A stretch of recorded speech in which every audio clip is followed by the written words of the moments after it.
So I don't know about you, but I have grown to love a fast-paced life.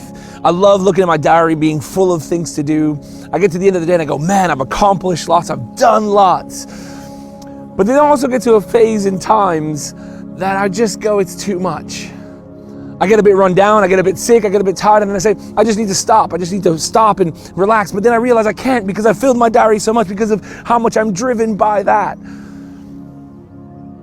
And don't get me wrong, I'm not going to stand here and tell you that actually having a busy diary, a full calendar is bad, because I think there's something about that. I think we're called to do things. I think we're called to be who we are. But I think we also have to recognize that we need to learn to stop. It's hard. But what might it look like for us to just stop and take in our surroundings? What might it look like for us to just stop and breathe and be still? You know, in Scripture we read, be still and know that I am God. Like God instructs us to just be still. Now, if you're like me, you might be a fidgeter and being still is against your nature. You're like, hold on, give me a pen to click or something. But I wonder if there's space for us to move towards being still.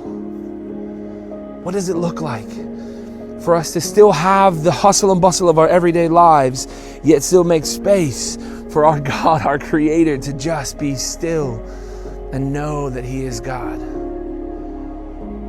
Because you see, when we stop and we breathe and we wait, we recognize that all the things that we're going through, the ups and the downs, the difficulties, the challenges, they're actually in His hands. We recognize that there's more at play than just our own doing. There's more going on than just what we can achieve, what we can think, what we can plan, and definitely more than what we can do in our own strength. Because God's with us. And sometimes God's telling us to just stop and slow down. A few years ago, we were all forced to. And some of us enjoyed it for at least a season. Some of us hated it, but we were forced to stop and take stock, forced to stop and rest.